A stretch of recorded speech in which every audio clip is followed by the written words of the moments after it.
Buenos días. Damos inicio al quinto día del 11º Foro Económico.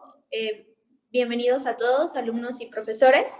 El Foro Económico titulado La Escuela Superior de Comercio y Administración, Unidad Santo Tomás, ante la situación económica de México.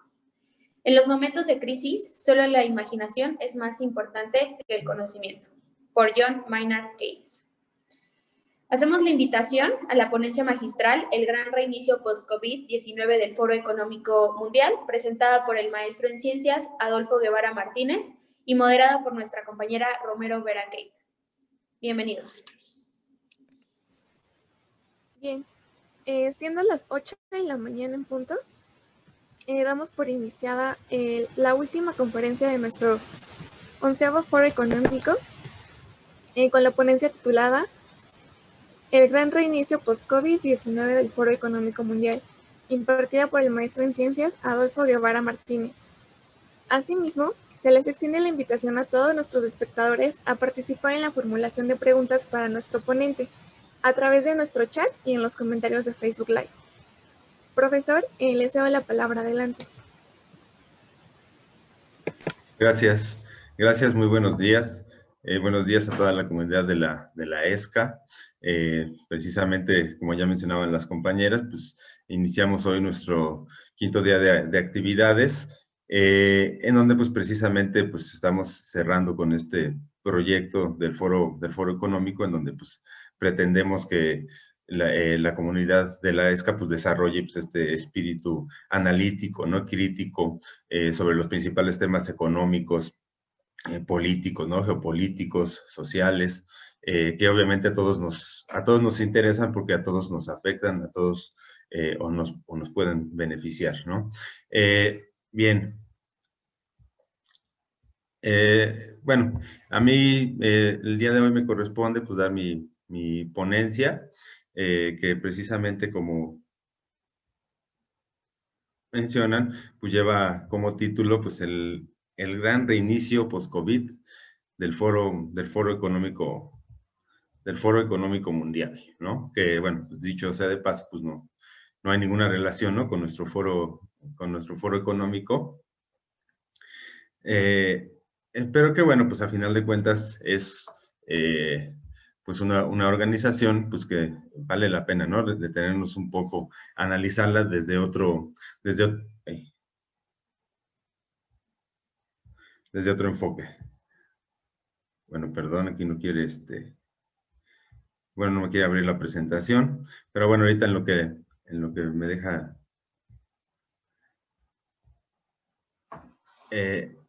abrirla, bueno, pues vamos iniciando, ¿no? Porque al final de cuentas, pues el tiempo corre.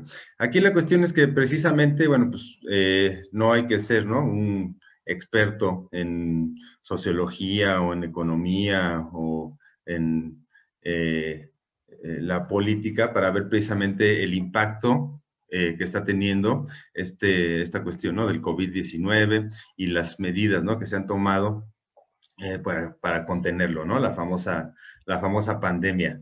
Y bueno, pues les digo que pues, simplemente hay que ver, ¿no? Los temas, por ejemplo, que se han escogido para este foro, pues muchos precisamente giran en torno a esta cuestión, ¿no? Al impacto que ha tenido en los diferentes rubros esta pandemia, ¿no? En donde precisamente, pues, podemos marcar, pues, que es un punto de inflexión, ¿no? En muchos sentidos. O sea, estamos en presencia de un punto de quiebre en la historia, o sea, al menos en la historia reciente, ¿no? Tampoco para pues, ser muy pretencioso en ese sentido, pero sí hablamos de un punto de inflexión, ¿no? Un punto de inflexión en muchos sentidos, en el sentido económico, en el sentido social, en el sentido político. Yo creo que a cualquiera, ¿no? Cuando inició esta cuestión del virus, ¿no? Pues nos llevó, al menos, y esta cuestión del encierro, el confinamiento, pues a hacer una reflexión, ¿no? De la forma, pues, en cómo nos relacionamos con los demás, en la forma en cómo cuidamos nuestro cuerpo, ¿no? En cuestión de lo que comemos, en cuestión pues, de la salud, pues en cuestión precisamente también de qué tanto pues, a lo mejor lo destinamos a cultivarnos, a hacer algo productivo, etcétera, ¿no? Pero bueno, realmente, ¿qué tanto hayamos modificado, ¿no? Nuestra manera de comportarnos en lo individual, pues ahí sí estuvo, yo creo, más limitado, ¿no? Pero bueno, también, entonces, este punto de inflexión, pues nos debe llevar también como colectivo, ¿no? Como sociedad, pues a esa misma reflexión, ¿no? Pues qué es lo que estamos haciendo como sociedad, la manera en cómo producimos, ¿no? En cómo consumimos, en cómo nos relacionamos entre nosotros. Pero bueno, también para hacer esa reflexión social, yo creo que aquí el problema es que en muchos sentidos, como sociedad, el virus nos agarra pues, con los pantalones abajo, ¿no? Como dicen, o sea, totalmente desconectados, no hay realmente redes, ¿no? De participación colectiva, de organización social. Entonces, pues realmente se nos ha pasado, ¿no? Además, obviamente, por lo que ha implicado en cuanto al distanciamiento, pues se nos ha pasado de hacer ese análisis como sociedad o estarlo haciendo, pues entonces, a partir de esas reflexiones, pues hacer los cambios, ¿no? Pero bueno, a lo mejor la mayoría, pues precisamente, pues entramos en esa vorágine, ¿no? De toda esta información que nos llega, ¿no? Sobre el virus, ¿no? Todo el tiempo. Y realmente, pues, no nos hemos puesto realmente a hacer un análisis crítico. Eh, pero bueno, hay quienes sí, ¿no? Hay quienes sí precisamente están o ya tenían precisamente desde antes, ¿no? Una idea de cómo querían reconfigurar el mundo y están viendo precisamente este punto, por eso hablamos, ¿no? De que es un punto de inflexión, pues como pues una oportunidad, ¿no? Una oportunidad, pues para hacer todas estas modificaciones que ya tienen en su agenda, ¿no? Aquí la cuestión, o precisamente mucho, ¿no? Del enfoque que pretendemos darle a esta ponencia, pues es precisamente verlo también desde un punto de vista crítico, porque el problema es que lo estamos aceptando todo como sociedad sin ponernos realmente a analizar, ¿no? Y a tener otro tipo de enfoques. Bien, bueno, inicio, ¿no? Con esta frase que dice todo para nosotros y nada para los demás. Parece haber sido la máxima abominable de los amos de la humanidad en todas las edades del mundo, ¿no? Esto no lo dijo Carlos Marx o no lo dijo Fidel Castro o Hugo Chávez o Che Guevara, ¿no? Esto lo dijo Adam Smith, ¿no? Que es pues, nada más y nada menos, digamos que en muchos sentidos el padre, ¿no? Del propio sistema capitalista. Y bueno, ¿con quién se refería a esta cuestión de los amos de la humanidad, ¿no? Que luego pues, se nos puede pues, escuchar así medio jalado de los pelos, pero que a final de cuentas pues refleja pues, quién tiene realmente el poder, ¿no? Que en ese momento, obviamente, Adam Smith, en esa época, ¿no? De, pues, el inicio probablemente de la primera revolución industrial y todo eso, pues, se refería obviamente a eso, ¿no? A los grandes industriales, a los grandes poderes económicos, ¿no? Y que por lo tanto pues derivan también en un poder tremendo, ¿no? En muchos sentidos. Bien, aquí, compañeros, lo que yo pretendo en esta ponencia, pues es que ustedes se lleven pues más dudas, ¿no? Que respuestas. Se trata, a final de cuentas, y bueno, obviamente, pues sí, muchas dudas para que las dejen aquí, ¿no? Las pueden ir ahí mandando al Facebook, pero también otras dudas para que las mastiquen, ¿no? O sea, que las asimilen, que piensen, que investiguen, que profundicen, que no se vayan, digamos, con lo primero que se escucha o con toda esta avalancha, ¿no? Que tenemos de información, pues de centros precisamente de poder, pues muy controlados, ¿no? Entonces, bueno, parto precisamente del contexto histórico en el que se presenta, ¿no? El coronavirus. ¿Dónde estábamos cuando llega esta cuestión? Venimos precisamente históricamente, ¿no? Del proceso que le llamaron la globalización, entendido no precisamente como ese cuento, ¿no? Que nos venden de que es una mayor pues, integración que de los mercados, ¿no? Que de las personas y que las culturas, las tecnologías, que a final de cuentas, pues eso es en muchos sentidos, pues como lo vendieron, ¿no? Pues es pues, la mercadotecnia. Pero en realidad, si lo analizamos desde un enfoque histórico, pues la globalización lo que implica realmente, pues es el dominio, ¿no? O la imposición de la visión particularmente de Estados Unidos, ¿no?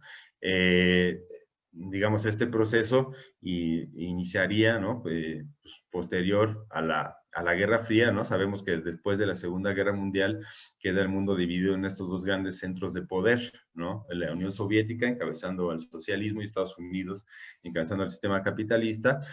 Ahí, ¿no? Se desata esta confrontación de la Guerra Fría entre 1947 hasta, bueno, en el 91, ¿no? Que se disuelve la Unión Soviética, o en el 89, ¿no? Que se tiran el muro de Berlín, que en muchos sentidos simbolizaba este conflicto. Entonces, a partir de ahí, pues si eran dos los que estaban peleando por el poder en el mundo, pues al terminar la Guerra Fría, pues quiere decir que ganó uno, en este caso Estados Unidos, y procede entonces a imponer, ¿no? Su modelo, pues ya prácticamente a todo el mundo, ¿no? Y eso es precisamente la globalización, ¿no? Su modelo en el sentido pues, económico, político, ¿no? Social, ¿no? Cultural, que va muy de la mano. O sea, sabemos que precisamente pues, Estados Unidos, pues realmente el poder real, pues residen sus grandes empresas, ¿no? Pues ellos mismos lo han dicho, ¿no? Que sus intereses son los intereses de sus empresas, ¿no? Y obviamente, pues las grandes empresas. Entonces, bueno, lo que implicó este proceso de globalización en el sentido, por ejemplo, económico, pues fue la mundialización del modelo neoliberal. ¿Por qué? Porque al final de cuentas, lo que implica la globalización, pues es esta apertura de los mercados para estas grandes empresas. Entonces sabemos que precisamente que el modelo neoliberal se acopla perfectamente a esos objetivos, ¿no? Con las privatizaciones, obviamente con las desregulaciones, con la apertura, ¿no? De los mercados, con la eliminación, pues, de los subsidios, ¿no? De los controles de precios, la disminución del gasto público, ¿no? Bueno, propiamente también, muy importante, pues las reformas en cuanto a la autonomía de los bancos centrales, ¿no? Bueno, tiene implicaciones severas. Derivado de ese mismo, o sea, de ese mismo modelo económico, pues viene también la parte política de la globalización, ¿no? En donde también se trata de mundializar este enfoque de la supuesta democracia, ¿no? En donde, pues a partir de los partidos políticos que supuestamente representan a diferentes sectores de la población, pues nosotros podemos elegir, ¿no? ¿Quién nos gobierna? Cuando en realidad, a partir precisamente del control que se tiene económico de los mercados, pues también a nivel mundial, pues obviamente también deriva un poder político, ¿no? Entonces, en ese sentido, aquí lo que me interesaría resaltar, para lo que vamos a ir viendo más adelante, es que políticamente lo que implica este modelo neoliberal, pues es quitarle el poder a los gobiernos, ¿no? O sea, en muchos sentidos, todas estas reformas, ¿no? Que hemos hablado, por ejemplo, las privatizaciones, en donde pues, no pueden tener empresas, ¿no? O privatizaciones de servicios públicos, o privatizaciones de recursos naturales, ¿no? Que ya no los controla o los gestiona propiamente el Estado, o los gobiernos, ¿no? Que nosotros elegimos. Pues ya prácticamente tampoco tienen participación inclusive en la repartición del gasto, ¿no? Por ejemplo, aquí en México, por ahí lo mencionó el secretario de Hacienda, de que ellos pues nada más deciden sobre el 18% del presupuesto, todo lo demás pues ya está comprometido, ¿no? Además de que obviamente los gobiernos pues, están sujetos a los organismos internacionales, ¿no? Que son realmente pues, los que dictan las políticas económicas, ¿no? Bueno, a los económicos, ¿no? Entonces, se ha desmantelado lo que decía, por ejemplo, hace un momento de la autonomía de los bancos centrales. Lo que ha implicado en la realidad pues, es que los gobiernos ya no pueden financiarse, ¿no? Y que obviamente, pues para financiarse tienen que recurrir o a la deuda, o tienen que recurrir a asociarse con empresas privadas, o tienen que recurrir pues, a incrementar impuestos y todo eso, ¿no? Entonces, realmente el poder real, digamos, de los gobiernos nacionales, de los que nosotros elegimos, pues ya es mínimo, ¿no? Muchas veces hacemos, ¿no? Un análisis de nuestros gobiernos o de los gobiernos de otros países sin tomar en cuenta este contexto, ¿no? Que realmente pues ya no reside el poder real en los gobiernos nacionales, en los que nosotros elegimos, sino que el poder real, políticamente hablando, pues deriva precisamente del poder económico y emana desde arriba, o sea, viene desde los centros de poder a nivel mundial, ¿no? Y bueno, obviamente ha tenido esta globalización impactos sociales, ¿no? Lo sabemos, pues en los modos de vida se ha generalizado esta cuestión del consumismo, etcétera, pues del estar pegados, ¿no?, a estas tecnologías. Y a nivel geopolítico, pues sabemos que esto implicó, pues obviamente, la consolidación del poder de Estados Unidos, pero también hemos visto que precisamente con la globalización ha permitido, pues, que otras potencias, pues ya vengan acomodándose, ¿no? Particularmente, bueno, es el caso de China, ¿no? Por ahí la India, Rusia. Entonces, están ahí ahorita, digamos, estos países, pues en la lucha por el poder.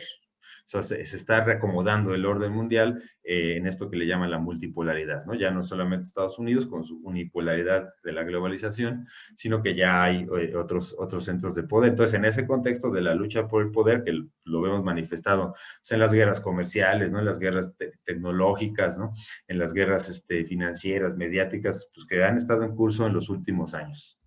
Bien, bueno, entonces hay que entender, así ya brevemente para entrar a la parte central de la ponencia, pues precisamente cómo se ejerce este poder, ¿no? Cómo se gobierna el mundo, quién tiene realmente el poder, si ya no son los gobiernos nacionales, ¿quién lo tiene? ¿No? Pues hay que ver, por ejemplo, los bancos. Sabemos la importancia, ¿no?, que tiene para todo el mundo el dinero. Entonces, ¿quiénes manejan o quiénes crean propiamente el dinero? Pues los bancos comerciales, ¿no? No los bancos centrales. Ellos son pues, los bancos a partir, estamos con este sistema, ¿no?, de reserva fraccionaria o este sistema de dinero fiduciario, en donde pues lo que sustenta el dinero se crea a partir de la deuda, ¿no? Y quienes lo crean pues son estas instituciones. Entonces ahí ya hablamos de un centro de poder, ¿no? Por otro lado, pues estas empresas transnacionales, que ya lo mencionamos, se han venido comiendo los mercados a nivel global, y que por lo tanto pues tienen un peso tremendo, ¿no? Pues son las que pues determinan quién crece, quién no crece, a quién le llevan la inversión, a quién no, y vemos cómo pues, tienen toda esta aparato, ¿no? Precisamente para impulsar reformas pues a favor, ¿no? O prácticamente pues chantajear a los gobiernos con inversiones, ¿no? Que ya sabemos toda esta narrativa que nos pone la inversión extranjera como la maravilla. Entonces, bueno, las empresas transnacionales, obviamente los mercados financieros, ¿no? Son otro centro de poder muy importante, ¿no? Porque, bueno, pues hablamos de esta etapa también del capitalismo financiero, en donde precisamente las grandes ganancias se generan en esos mercados, ¿no? Entonces tenemos estos grandes monstruos, estas grandes sociedades de inversión, ¿no? Bancos de inversión, las casas de bolsa, aseguradoras, etcétera, que, bueno, pues determinan los precios de todo, determinan cuánto cuestan las casas, determinan cuánto, pues si una empresa igual puede invertir o no invertir. Bueno, entonces son claves, ¿no? Porque además, pues son mercados que además concentran, pues grandes, lo que le llaman, ¿no?, los inversionistas institucionales o muy grandes inversionistas que pueden manipularlo a su conveniencia, ¿no? Lo han dicho, como inclusive han tronado monedas o países o les han generado crisis vía los mercados financieros, pues precisamente para sus intereses, ¿no? Por otro lado, pues los organismos internacionales, que ya sabemos, bueno, todos estos, ¿no? Desde la ONU, el Fondo Monetario Internacional, el Banco Mundial, que al final de cuentas, pues van marcando, ¿no?, la pauta y van imponiendo pues, también políticas a los propios países. Entonces, desde ahí también se dirige, ¿no?, el poder. Estas grandes fundaciones, ¿no?, de los súper ricos, que en muchos sentidos también lo que ha implicado a partir de lo que les mencionaba del políticamente y económicamente del modelo neoliberal, que a final de cuentas pues están teniendo la función de desplazar a los gobiernos, ¿no?, en muchas de sus funciones, además de obviamente todo lo que implica en el sentido también mercadológico, ¿no?, de siempre presentarnos pues a estos supermillonarios como pues personas pues muy buenas, bondadosas, que se dedican a ayudar a la humanidad, ¿no?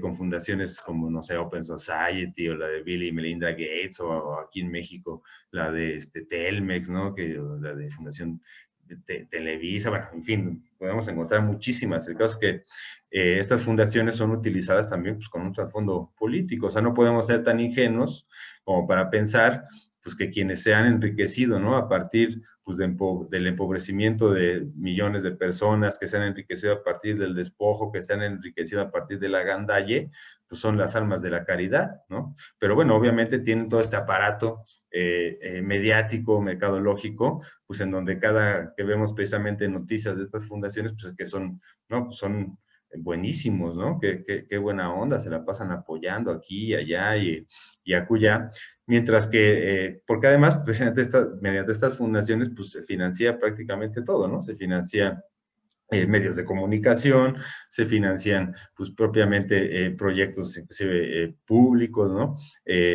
Bueno, etcétera. Entonces, son un factor de poder actualmente determinante, ¿no? Ya por ahí muchos hablan del filantroimperialismo, ¿no? Y mientras que precisamente a partir de esos mismos medios de comunicación, pues nos están, dice, ¿no? Que los gobiernos son pésimos, que no sé qué, corruptos, etcétera. Entonces, la narrativa es que los gobiernos, pues, son pésimos y los multimillonarios, pues, ellos son muy buenos, ¿no? Y bueno, obviamente lo que les decía, la utilización de todos estos medios de comunicación y además solamente las innovaciones tecnológicas. Pero bueno, vamos entrando al tema. Hablamos precisamente del Foro Económico Mundial, que decíamos, bueno, nada tiene que ver con nosotros, bueno, aunque realmente sí, ¿no? Porque tiene muchos tentáculos, ¿no? Fíjense, el Foro Económico Mundial se define, eso, ahí lo pueden ver en su página de internet, como una organización internacional para la cooperación público-privada que involucra a los principales líderes políticos, empresariales, culturales y de otro tipo de la sociedad para dar forma a las agendas mundiales.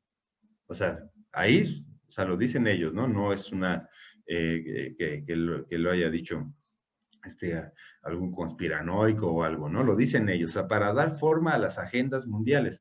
O sea, hablamos de que el Foro Económico Mundial no es, por ejemplo, una organización que tenga poderes ejecutivos, ¿no? Como la ONU, como el FMI, que en cierta forma, pues, sí tienen digamos, la legitimidad, ¿no? Para incidir en los países. O sea, el Foro Económico Mundial, pues, es igual, ¿no? O sea, se reúnen, pues, unos individuos, pues, precisamente para hacer sus proyecciones, sus análisis, sus planes, ¿no? Hacia el futuro. Pero precisamente quienes se reúnen ahí, pues, todos estos poderes, ¿no? Que mencionamos anteriormente. O sea, las grandes empresas, ¿no? Obviamente, los funcionarios de los organismos internacionales, ¿no?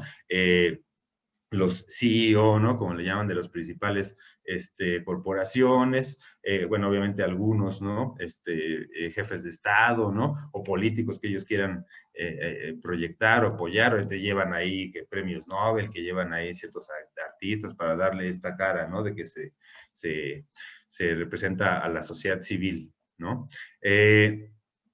Y bueno, aproximadamente son entre 2.500 y 3.000, ¿no? Los que van cada año, porque bueno, ellos se reúnen cada enero allá en Davos, en Suiza. Y bueno, hablamos de que pues 3.000, ¿no? 2.500 personas son las que le dan la forma a la agenda mundial. O sea, no somos nosotros como ciudadanos, ¿no? Los que marcamos los temas y las prioridades, ¿no? Que debemos tener como sociedad, sino ellos la marcan, por eso pues precisamente en enero. Aunque este año pues la reunión va a ser en Singapur y va a ser hasta mayo, ¿no? Lo cual pues es bueno porque me permite pues anticiparles un poco sobre eso, ¿no? Entonces, bueno, ahí entonces en el Foro Económico Mundial pues, se reúnen estos grandes poderes, ¿no? Fácticos, ¿no? De las grandes empresas, de los grandes bancos, de las sociedades de inversión. O sea, ustedes pueden checarlo, ¿no? Ahí los socios del Foro Económico Mundial y pues van a encontrar todas estas grandes transnacionales, ¿no? Occidentales, o sea, empresas desde, pues, farmacéuticas, ¿no? Empresas de armamentistas, ¿no? Energéticas, o sea, todas estas grandes empresas a las que ustedes gustan y mandan, todas esas grandes fundaciones de los supermillonarios, ahí están, ¿no? O sea, ahí se juntan todos estos élite, ¿no? Que realmente domina el mundo y a pesar de que precisamente el Foro Económico no tiene esta facultad ejecutiva, pues tiene mucha mayor influencia, pues que la ONU tiene mucha mayor influencia que el Fondo Monetario Internacional, porque precisamente pues tiene todos estos tentáculos para controlar a estas mismas organizaciones, ¿no? Bueno, fíjense, Klaus Schwab es precisamente el fundador y el presidente del Foro Económico Mundial, ¿no? Que, bueno, él fue alumno, ¿no? Y se ha dicho que soy admirador de Henry Kissinger, ¿no? Que pues, es de lo peorcito que nos ha dado la humanidad, pues hay que ver nada más su papel en la guerra de Vietnam, ¿no? Su papel en el golpe de Estado en Chile, etcétera. Pero bueno, Klaus Schwab dice que la meta del foro es posicionar a las corporaciones privadas como las administradoras de la sociedad para dirigir y afrontar los retos sociales y ambientales, ¿no? O sea, digo, más claro ni el agua, ¿no? O sea, posicionar a las corporaciones privadas como administradoras de la sociedad para dirigir y afrontar los retos. O sea, todo gira, obviamente, en torno a estas grandes corporaciones. Bien.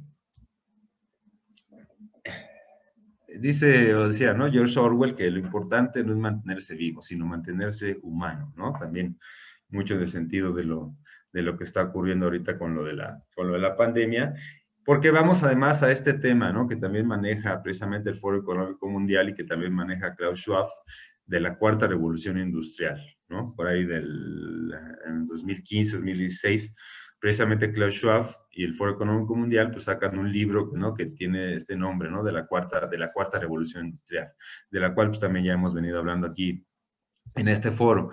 ¿Qué implica, no? Dicen ellos mismos, ¿no? En este libro de la cuarta revolución industrial de Klaus Schwab, nos encontramos al principio de una revolución que está cambiando de manera fundamental la forma de vivir, trabajar y relacionarnos unos con otros. No solo va a cambiar el qué y cómo hacer las cosas, sino el quiénes somos, ¿no? O sea, también, pues como personas. Pero bueno, ¿qué es lo que implica, no? Así, brevemente, porque ya está apretando ahí un poco el tiempo, esta cuestión de la cuarta revolución industrial, bueno, pues implica bueno, sabemos que precisamente el desarrollo tecnológico en los últimos años, pues es clave, ¿no?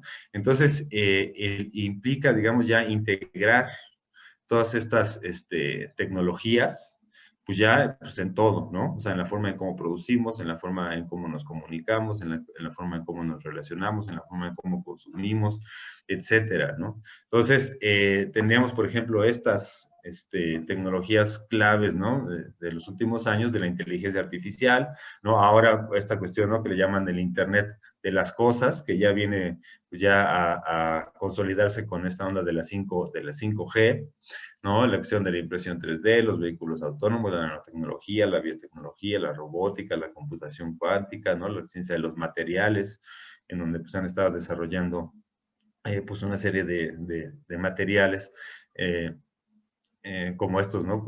Metales que pueden volver metales, digamos, inteligentes, ¿no? Que pueden volver a su forma original, ¿no? Estos plásticos, autorreciclables, ¿no? Etcétera. Bueno, entonces, aquí de lo que se trata, o de cómo ellos lo definen, ¿no? Los del Foro Económico Mundial, es que es la fusión de todas estas tecnologías y su interacción a través de dominios físicos, digitales y biológicos, ¿no? O sea, la fusión, o sea, integrarlo, ¿no? O sea, dominios físicos, biológicos y digitales. Es decir, integrar todas estas tecnologías y además, pues, poder controlarlas, ¿no? Vía los medios digitales, vía el Internet, o esto, ¿no? Que llaman del Internet de las cosas. Y se habla inclusive, ¿no? De que pues ya pues es prácticamente ponernos al mismo nivel de las cosas. Dicen, ¿no? El hombre va a entrar en una relación directa pues, con las cosas, ¿no? Precisamente a través de la digitalización, ¿no? Bien, entonces, ¿qué es lo que se viene o cómo configuran ellos la cuarta revolución industrial, lo que ellos llaman la cuarta revolución industrial, ¿no? En lo económico, pues esta cuestión, ¿no? Que ya también hemos venido comentando, pues la automatización, ¿no? Por ejemplo, de la producción. O sea, cada vez se van a requerir menos trabajadores, ¿no? Las mismas perspectivas, ¿no? Que tiene el Foro Económico Mundial, pues es que pues el 80% de los empleos, ¿no? De aquí pues, al 2030, pues van a ser digitales, ¿no? O sea, la mayoría, digamos, propiamente de la producción industrial, pues la van a hacer robots, ¿no? Y otras, digamos, otros tipos de empleos pues, van a ser sustituidos por la inteligencia artificial, ¿no? Entonces, en lo económico, obviamente, lo que va a implicar no solamente es esta automatización, sino además, pues que cada vez se requieren menos trabajadores, ¿no? Y por lo tanto, pues va a tener un impacto social severo, además de nuestras relaciones sociales, lo estamos viendo, por ejemplo, con la cuestión de esto, ¿no? Del trabajo de casa, donde además pues cada vez nos tendrían más separados. Entonces, a partir de integrar estas tecnologías, pues todo se modifica, ¿no? Por ejemplo, ¿no? En la agricultura, ¿no? En donde prácticamente pues ya no haya campesinos, ¿no? Todo lo hacen drones, ¿no? Sensores que van ahí viendo pues, la evolución de las plantas y a partir de ahí pues repartiendo el riego, los fertilizantes, o sea, todo va a ser automatizado, ¿no? Por otra parte, pues en lo político, pues se pretende todavía, digamos, reducir o limitar, digamos, a los gobiernos nacionales, pues precisamente a girar en torno a los requerimientos pues, de las grandes empresas, ¿no? Y bueno, se urge ahí a los países, pues hacer las modificaciones, ¿no? Que tengan que hacer. Entonces, lo que vamos a ver en los próximos años, pues es la modificación pues, de muchísimas leyes, muchísimas constituciones, ¿no? En todo el mundo, sociales, ¿no? Lo que decíamos, pues aquí, lo que implica la utilización de estas tecnologías, por ejemplo, para una mayor vigilancia, ¿no? De la sociedad, un mayor rastreo, el manejo, ¿no? De Big Data, ¿no? De nuestros datos o de nuestra información, precisamente, pues, para ejercer un mayor control de la sociedad, ¿no? Estas ideas de la identificación digital, ¿no? En donde, pues, que se ha impulsado mucho a partir de esta cuestión también del coronavirus, ¿no? Obviamente, tenerlos más alejados en los propios sistemas laborales, donde ya se pretende generalizar aún más nuestra cuestión del home office. En la educación, por ejemplo, también se está planteando pues que sea híbrida, ¿no? Entonces se trata también de tenernos separados, ¿no? De tenernos divididos, ¿no? Y obviamente pues esto también tiene pues, un impacto cultural, ¿no? Decíamos, hablan ellos de una fusión, ¿no? De estas tecnologías con lo biológico, con lo digital, con lo físico, ¿no? Ahí vale la pena, pues no voy ahorita ya por cuestión de tiempo entrar a otras cosas, pero pues vale la pena. Chequen, por ejemplo, lo que están manejando como esa onda del transhumanismo, ¿no? Por ejemplo.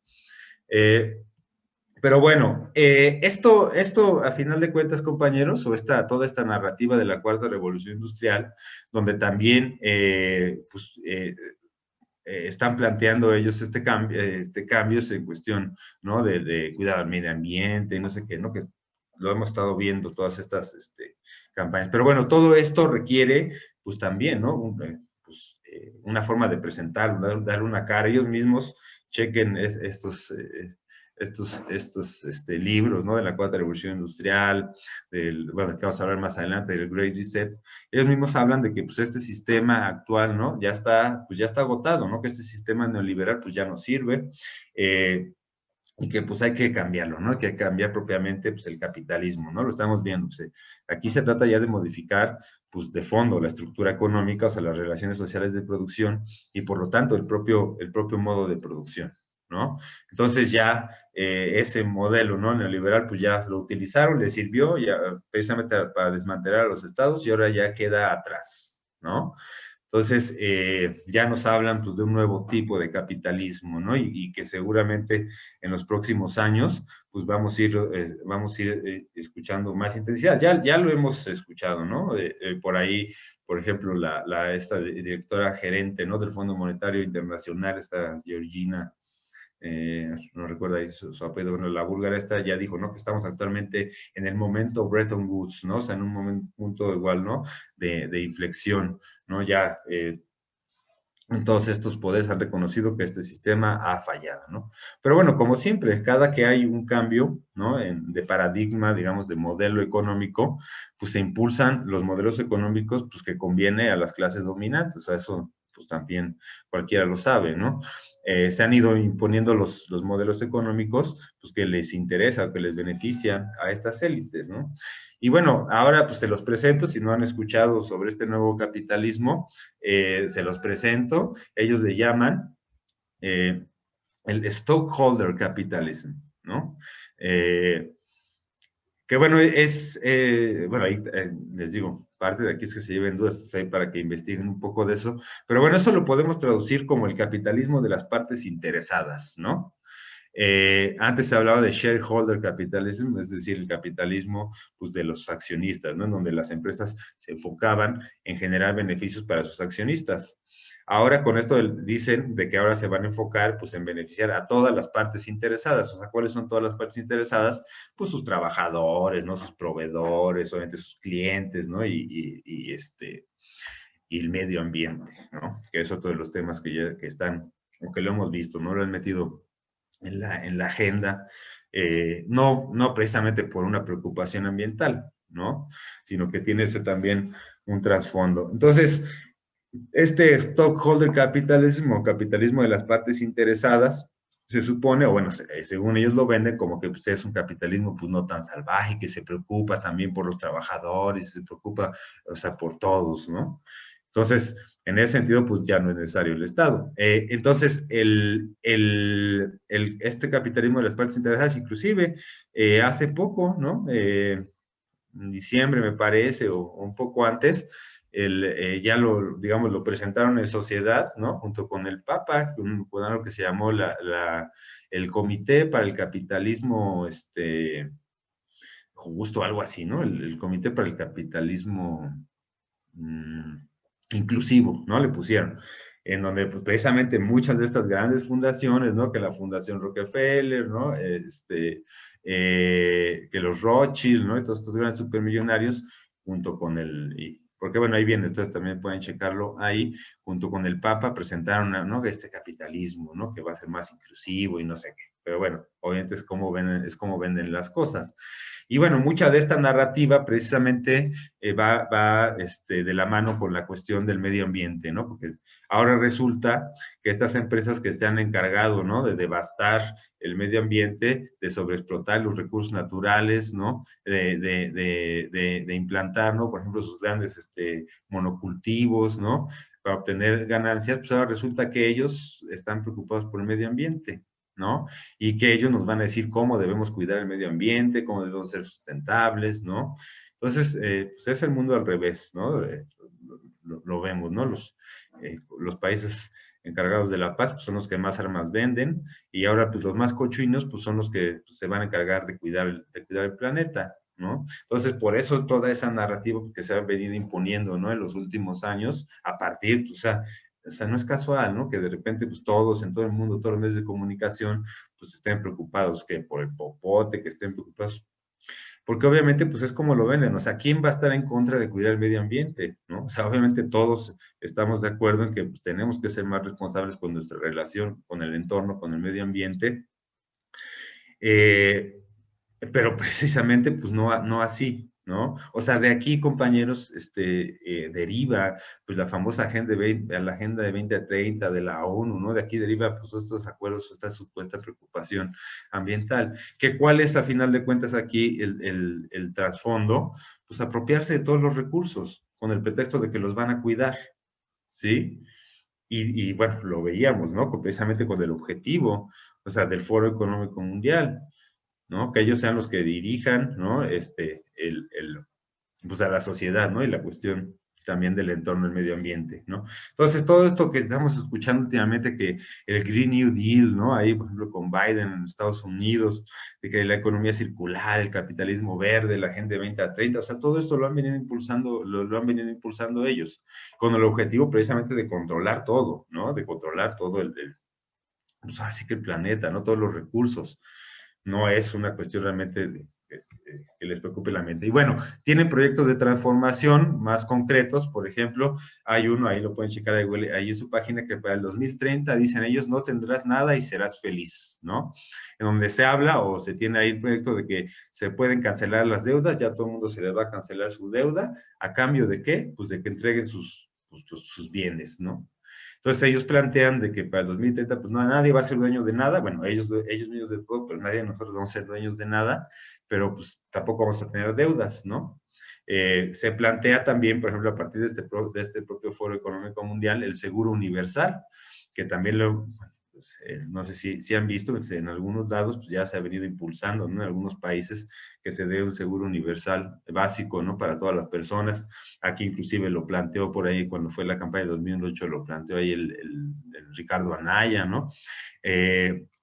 Porque, bueno, saben perfectamente que la gente, pues, no va a tener trabajo, saben perfectamente que la gente, pues va a estar en una situación muy crítica, entonces están planteando esta cuestión del seguro universal, ¿no?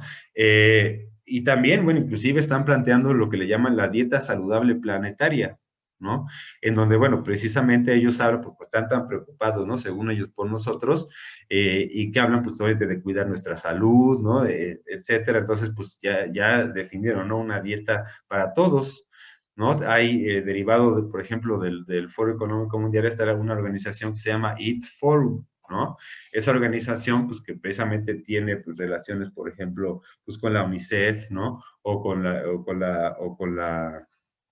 La empresa esta que se llama Wellcome Trust, que precisamente, pues, es financiada por las farmacéuticas, ¿no?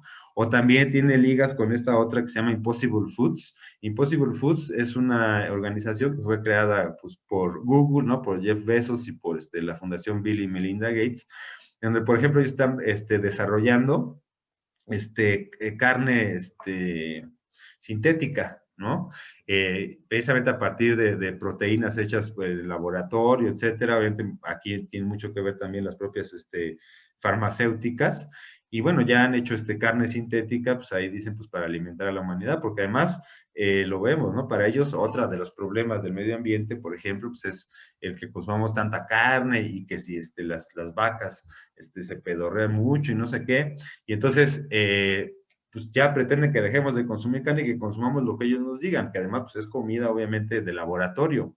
O sea, eso ahí está, chequen estas organizaciones.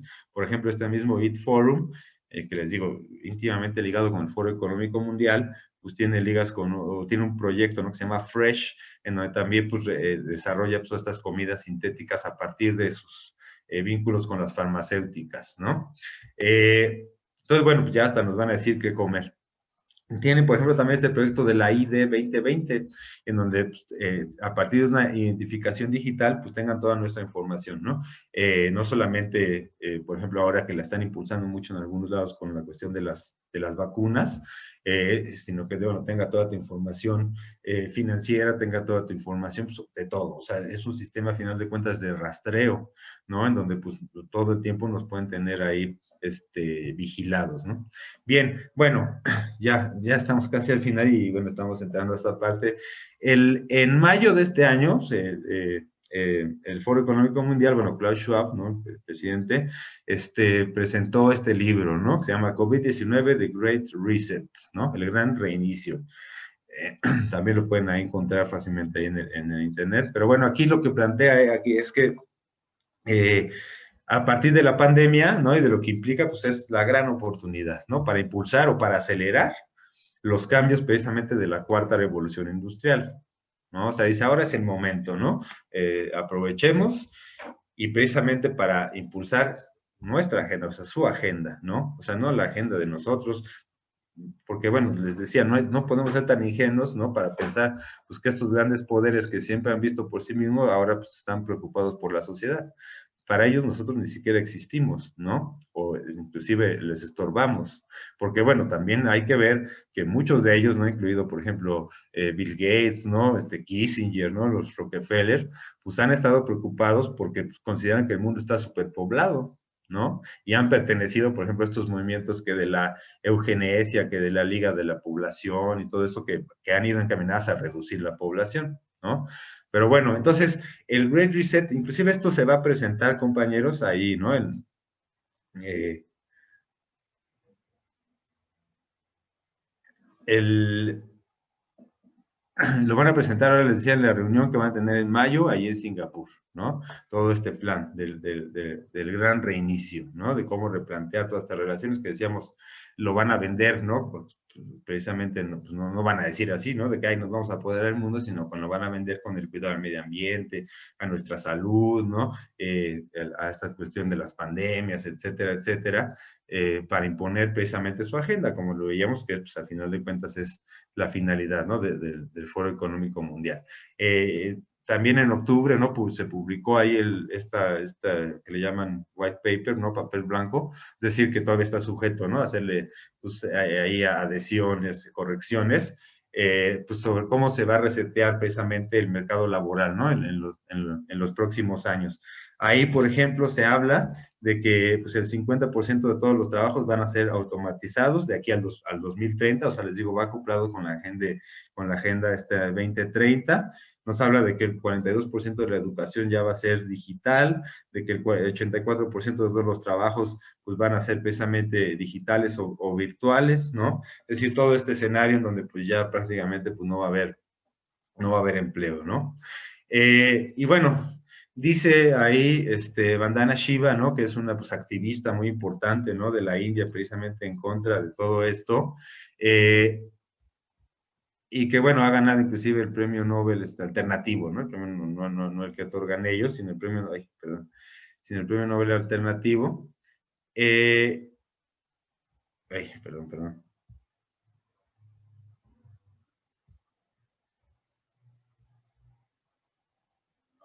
Bueno, dice, el gran inicio trata sobre las partes interesadas corporativas, o sea, fíjense lo que estamos hablando del stockholder capitalism, multinacionales en el Foro Económico Mundial que controlan tantos elementos de la vida planetaria como sea posible, desde los datos digitales que producen los seres humanos hasta cada bocado de vida que comemos, ¿no?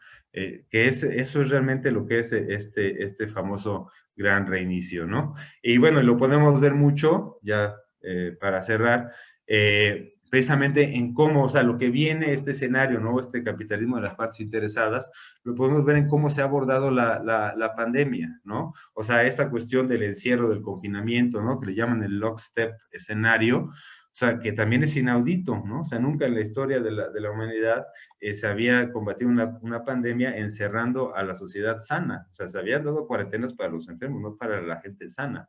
Y eso fue diseñado precisamente a partir, chequen el informe Rockefeller del 2010, ¿no? Esta cuestión del home office.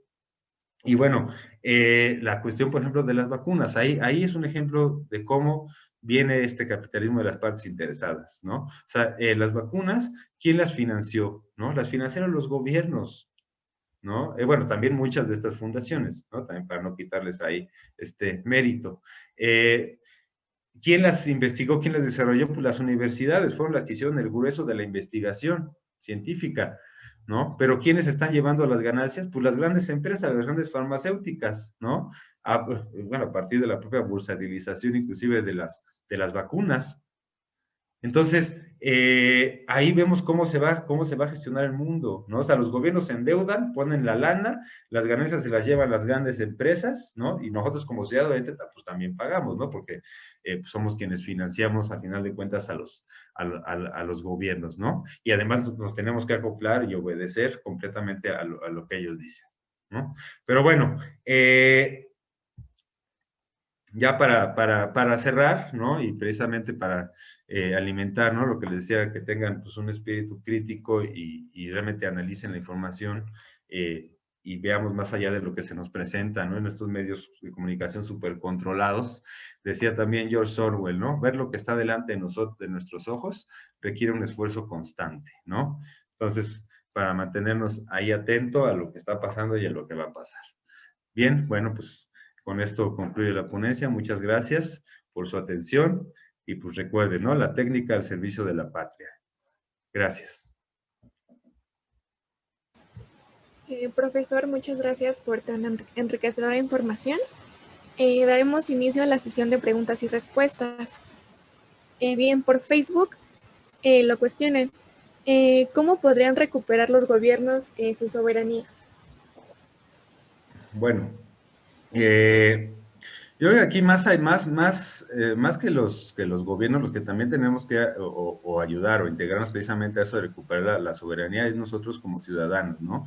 En muchos casos yo creo que precisamente en este sistema se tienen pues diferentes tipos de gobiernos, ¿no? Por un lado, los gobiernos que de plano pues llegan, saben obviamente cómo funciona esto y pues llegan a enriquecerse, ¿no? Llegan a beneficiarse de sus relaciones con estas grandes empresas, ¿no? Hay otros gobiernos que tratan, ¿no? Pues sí, de beneficiar a la gente acoplándose a este sistema, ¿no? Porque también saben que pues, son poderes muy fuertes. Y que a final de cuentas pues tienen que luchar, ¿no? Para realmente ejercer el poder. Yo ubicaría inclusive al gobierno que tenemos actualmente en ese rubro, ¿no? pero a final de cuentas, pues nosotros como sociedad pues no nos movilizamos para apoyar ciertas cosas, entonces tienen que dedicarse o a luchar contra tus poderes o a tratar de comprarse con ellos y dejar algo, ¿no? Y por otro lado, pues hay gobiernos que han tratado de defender su soberanía y pues así les va, ¿no? O sea, le echan todo este aparato de poder pues para acabar con ellos, ¿no? O sea, obviamente le hacen la ley del hielo financiero, o sea, nadie le presta lana, les hacen guerras económicas, les hacen guerras mediáticas, financieras, o sea, bueno, tenemos el caso de Venezuela, de Cuba, de Irán, que son gobiernos que han tratado de defender esa soberanía, pero pues que han sido aplastados, ¿no? Por este sistema. Entonces, realmente, aquí la cuestión es que es una cuestión que tenemos que impulsar desde la sociedad, ¿no? Y tenemos que impulsar precisamente gobiernos que sí tratan de defender esa soberanía y estar ahí, pues, apoyándolos y todo eso, porque, pues, es tremendo, ¿no? Y obviamente, pues, tienen que buscar, pues, fortalecer, al final de cuentas, porque el problema, ¿no? De muchos de estos países, ¿no? Por ejemplo, Venezuela, etcétera, pues que tienen economías pues débiles y muy dependientes. Entonces, pues tienes que fortalecer tu economía, tienes que fortalecer, ¿no? Tus redes ciudadanos, ciudadanas, etcétera. Es una cuestión que parte, ¿no? De la educación, o sea, es muy profundo. O sea, sí se puede hacer mucho, pero realmente todo pues, debe ser también con la participación de la sociedad. Sí, claro. Eh, También la cuestionan. La cuarta revolución industrial, ¿de qué manera impactará en México y cómo es que serán estos posibles escenarios? Bueno, en México yo creo que va a ser pues, de los países para mal, ¿no? Más impactados, porque bueno, precisamente vemos que mucho del papel, ¿no? Que se le ha asignado en la globalización a México, pues ha sido esta cuestión, ¿no? De proveer de mano de obra barata, ¿no? De recursos naturales, a estas precisamente cadenas de valor globales. Entonces, pues si ya la mano de obra barata, pues ya va a ser cada vez menos, ¿no? Necesaria para esto, pues obviamente aquí nos va a afectar mucho en términos de empleo, ¿no? O sea, muchas de estas, por ejemplo, las automotrices, ¿no? Que vienen a producir aquí, pues muchos de estos, de esta, bueno, o más bien particularmente en esta industria, los procesos productivos ya están prácticamente totalmente automatizados. Entonces, pues ya no van a requerir tantos trabajadores. Entonces, en ese sentido, pues nos va a afectar mucho. Además de que, obviamente, hacer un país también muy rico en recursos naturales, pues son muy atractivos, ¿no? Para atraer, pues, estas grandes proyectos o estas grandes inversiones. Entonces, no estamos o no hemos invertido, ¿no? En desarrollo tecnológico y innovación, entonces estamos hasta la cola, entonces realmente sí va a tener un impacto yo creo que muy severo, ¿no? En términos del empleo, va a tener un impacto también muy severo en términos de tener que ceder o perder soberanía, si no nos ponemos las pilas, ¿no? O sea, no hablo tampoco de un escenario catastrofista, si hay, les digo mucho que se pueda hacer, pero sí requerimos al final de cuentas, pues tener esa conciencia, ¿no? Y ahora sí que actuar, ¿no? En consecuencia. Sí, totalmente. Por último, le preguntan cómo se puede evitar que se aplique pues lo que usted nos comentaba, lo que es el ID 2020, ya que pues la información a la que se tendrá acceso pues va a ser muy sensible, ¿no? Prácticamente tendrán todos nuestros datos. Sí, claro. Bueno, es que además eso también es muy peligroso. Está, ahí en la introducción del libro del Great Reset, no, de la Cuarta Revolución Industrial, ahí menciona, ¿no? Dicen, bueno, es que las nuevas generaciones, pues, para ellos ya es normal, ¿no? Compartir su información, que dónde estoy, que qué me gusta, que no me gusta, datos biométricos, etcétera. Eh, y el problema es que pues pues no lo aceptemos, ¿no? Y precisamente cuestionemos. Y es que también la cuestión es que nosotros como sociedad pues tenemos que organizarnos, tenemos que luchar, tenemos que exigir, ¿no? Porque bueno, lo vemos, ¿no? Como por ejemplo a partir, ¿no? De la pandemia, dicen, ¿no? De que no, pues no va a ser obligatoria la vacuna, ¿no? Pero después, por ejemplo, para que tú puedas viajar, pues vas a necesitar esta identificación, ¿no? Y así en general, ¿no? Para que tú puedas pagar, pues vas a necesitar igual de esa identificación. Entonces, yo creo que es organizarnos como sociedad, exigir, luchar, presionar, pues para que este tipo de cuestiones pues no se nos impongan, ¿no? Sí, pues esperamos que pues no lleguemos a esa situación tan grave en la que pues usted nos plantea. Le damos las gracias por responder a estos cuestionamientos y por la ponencia pues como se lo mencioné, tan enriquecedora y pues tan interesante. Bien, por nuestra parte pues es todo. Se les invita a seguir asistiendo a las demás ponencias y las demás actividades que seguirán realizándose pues el resto del día. Muchas gracias. Gracias.